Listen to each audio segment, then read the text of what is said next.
Welcome to Q Now videos. Today I'm going to show you how to use the PCA module on the Alaris pumps. So first we've got to start with our PCA module. So it's the purple module with a lockable door, and it always goes on the right hand side of the PCA, of the CPU as you're looking at it. It's a syringe driver system, so we need a syringe. But the giving sets we have here don't have a clamp. So what I do is put a smart side at the top and then connect it to the bottom of the syringe. So now when I take that off, it automatically seals and I don't get any air or fluids flowing through. So I have that sealed up.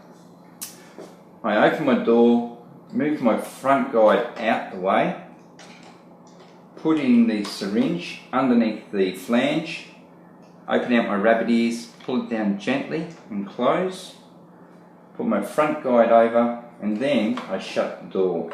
Now for this to close you need a key, so it's in the unlocked position at the moment, so I've got to turn it around to the locked position and that will close. Now I can program my pump. So I press channel C on the PCA and I'll say set key to program, so I turn it back to program. It's very intuitive, it tells you what to do all the way through. First it asks, is the date and time correct? Confirm with yes. Then it says, is it a BD plastic syringe? Yes, that's what I want, and I confirm that's true.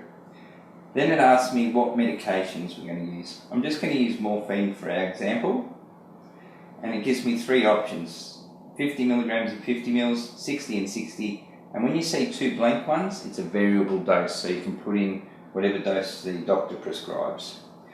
Today I'm going to do 50 milligrams and 50 mils and check that that's correct, so it's 50 and 50 mils, yes. Gives me an advisory screen, I've read that, now I can press confirm. Then I check my concentration, 1 milligram per mil, press next. Then this is the good bit. Do I want PCA only, continuous infusion, PCA and continuous, or a loading dose only? Most times it's only PCA, but I'll show you PCA and continuous. So press PCA continuous. Our dose is 1 milligram. If the doctor changes it, just press on the PCA dose button and change it to whatever the doctor's prescribed. Lockout, you can't lock it out for any less than 4 minutes. It's been hard locked out. Continuous dose, we'll put it 1, just so you can see the numbers moving. The maximum limit, if we have a maximum limit, we can say yes we do, and it's how many milligrams an hour are we using, so it's not over 4 hours, it's at every hour. So when the doctor writes that in, make sure they know it's for an hour. So we'll do 30, and loading dose. So we can have a loading dose or not, so I'm going to press yes just for demonstration, and say we can give a 2 milligram loading dose. Now it says here close and lock door and then press confirm. So I close and make sure the door is locked, then I press confirm. It asks me to review all my details, make sure everything is correct, then I press start. You know it's going because you have the green light on saying infuse. It will tell you that the lines are flashing because it's giving the loading dose, and it will tell you that you're delivering your loading dose here. When the loading dose is complete, you can see that the light is on now, so it's ready to use. The button doesn't recognise the loading dose, so a person could press this now, straight after a loading dose, and give himself an extra bolus, and then the interval lockout will start.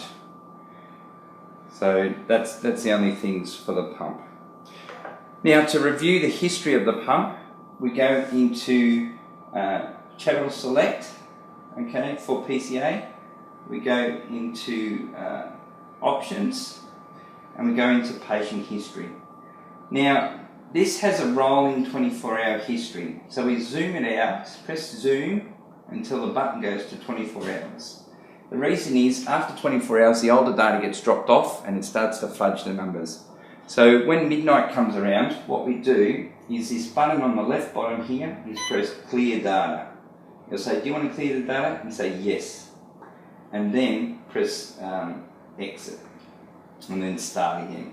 Now the reason we do that is so at the end of 24 hours we can restart our counting, because if we leave it go for say 2-3 days, you'll see that the demand and dose limits actually start dropping how many times it pressed it, and you're like, what's going on? It's because the machine only recognises the previous 24 hours data. So to get around that, at midnight make sure you clear your system and put it into your notes. That's it for today, and look forward to seeing you in the next video. Bye bye.